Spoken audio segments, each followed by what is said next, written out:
rules on the NASDAQ and the New York Stock Exchange. And from what I understand out of Geneva, and this is all rumors and innuendos, all of those are on the table. So Bessett's doing a hell of a good job here. I give him 100 out of 100, but we're not finished yet.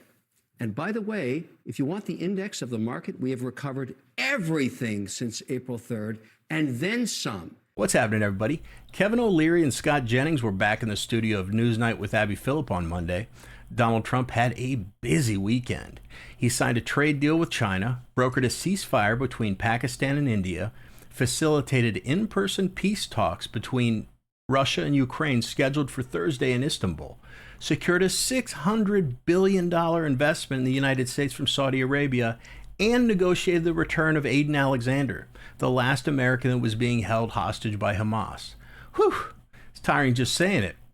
Kevin O'Leary, Scott Jennings, and conservatives everywhere have been waiting to see how CNN would spin these successes to paint them as failures. The Chinese news network did not disappoint. Anyway, let's all enjoy a good chuckle together as the rest of the America-hating panel scrambles to push a new anti-Trump narrative. Let's go. Kevin O'Leary, because I remember when you said, hey, let's put these tariffs up to 400%. China needs to be punished here. Do you feel disappointed by seeing these lowered the way they were? Because Donald Trump did pull back. Not at all. I wanted an embargo. I wanted to shut China trade down until they came to the table. They are at the table in Geneva. Could have been Riyadh. It was Geneva. That's fine. But it's not just tariffs, because I'll tell you where I think we're going. I'm looking at this saying, all right, it's a 10 and 10 reciprocal right now with a 20% bump on the whole fentanyl thing. That could come off any time when the Chinese stop shipping fentanyl here, and they know that, and they're working on that. But it's not just the tariffs. Where are we on WTO grievances? Remember, they joined in 2000. They've been abusing that rule forever. I'm an investor. I love China. I want to do business there, but I want a level playing field. That means I need IP protection, access to their courts to settle grievances, and I want to shut them down here raising capital if they won't abide by GAAP rules on the NASDAQ and the New York Stock Exchange. And from what I understand out of Geneva, and this is all rumors and innuendos, all of those are on the table. So Bessett's doing a hell of a good job here. I give him 100 out of 100, but we're not finished yet. And by the way, if you want the index of the market, we have recovered everything since April 3rd and then some. So listen, keep going. But China is a special situation. When we get that deal done, it'll become the hallmark for all the other countries. And I think where we're going is a 10 and 10 reciprocal on everybody. Call it a VAT tax. That's really what's going on here. Consumption tax in America, but you can't sell that to Congress, so you call it a tariff. What are we actually getting here? Donald Trump is weak on China, is the bottom line. He's weak on China. He's been weak on China for a long time. And look, I've got no quibble with the Chinese people, but the Chinese Communist Party, yeah, like I don't like it when they're stealing our ideas and our businesses. I don't like it when they're trying to start a war over Taiwan. I don't like it when they disappear people who disagree with the regime. Although maybe that's where Trump finds some companionship with Xi Jinping, the same way he has a bromance with Vladimir Putin. Scott, you want to jump in? I see you. This whole idea that he's weak on China. Did you not read the news about what Secretary Bessent found out in these meetings, that during the Biden administration, the Chinese officials said, yeah, we knew we could ignore Biden. We could ignore whatever agreements we had because he was too weak and would never, ever stand up to us or stop us. Now they've been drugged to the table by a strong American president. And for all the talk from China, from Beijing, oh, we're going to outlast the Americans. We're fortified to outlast the Americans.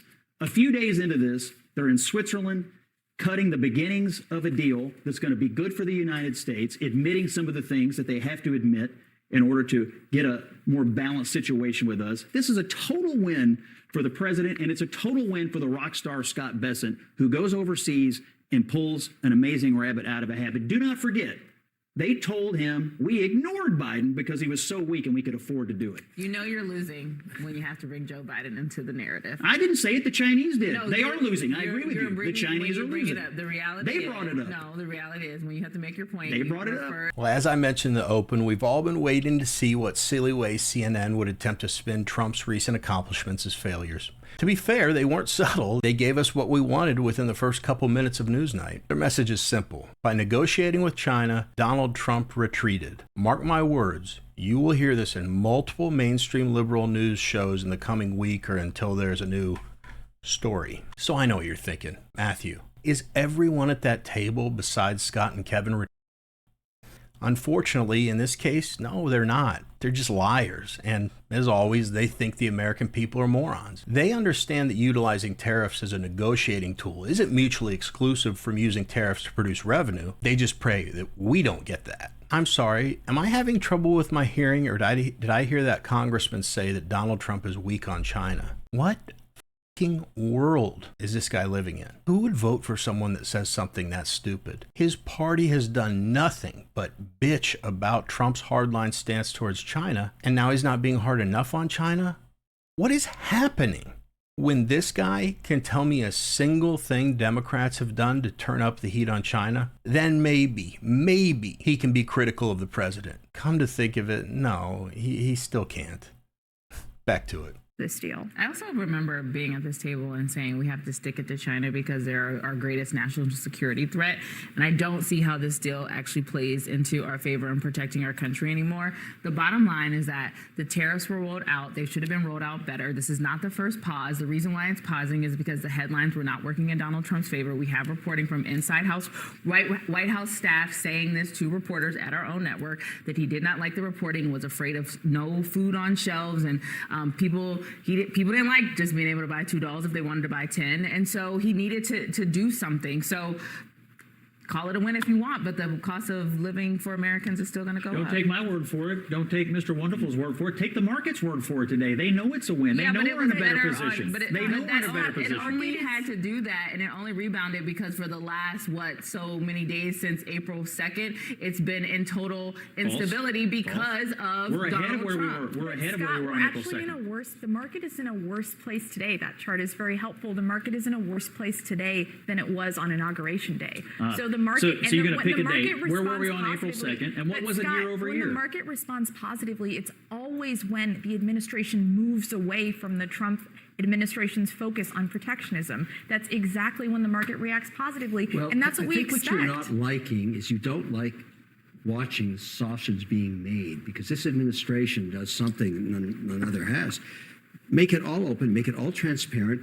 There's going to be volatility, which, by the way, has ended up being an incredible buying opportunity. Just when you're in the guts and concerned about how bad it's going to get, had you bought the market at the dip, you've had a phenomenal year.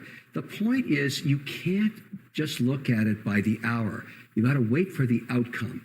Now, Trump is unusual, and look, what I've learned is don't look at the noise. My goodness, you can't deal with Trump's noise. Look at the signal. What's he trying to do? Reset world order on trade. VAT taxes work in almost every economy on earth, between 7 and 14%, including all the European countries and Canada. And this is a consumption tax that we can't put through here a popular basis at all. It's coming in the form of tariffs, and I think it's going to. Hold on, let me get Most folks that are in the dip, when it goes lower, they just lose more money. They don't have the disposable income. sorry. And I don't mind watching the sausage being made. I just want to make sure there's sausage at the end and that I can actually afford it. We sat here Touche. night after night after night, with our night wheezes about the market this and the market that. Today, the market is good. We have 'Cause he recovered blinked. everything and then some since April he the blinked. 2nd. Because he And blinked. no, he's making a deal. This man was put on earth to make deals. And regarding manufacturing, I recommend Retreat. you should read the job reports. We are having manufacturing coming back. Government jobs are going down, which is fine with me, but manufacturing is coming back. And investment announcements, $8 trillion so far. It's amazing. Scott, my bad. The market, by the way, I think didn't just rebound over China today. I mean, it's Monday, but he's already having a phenomenal week. You got the deal with China, the EO with pharma, Eden Alexander. UK on ag. UK deal last week. Zelensky and Putin meeting. The president in deal-making mode headed to the Middle East this week. They have momentum here for a lot of things. Some of it's trade-related. Some of it's just more peace in the world related. And some of it is just momentum of strong leadership related. So I think they're on a little bit of a roll. And the China piece is obviously huge for the markets. But there's more going on, I think, with the administration than just that. But to be fair, Oh, yeah, I can't believe I forgot in my intro listing all of Donald Trump's accomplishments over the weekend. How about that executive order he signed reducing the price of pharmaceuticals? It's huge. That one chick is extremely disingenuous by saying Trump is softening on China.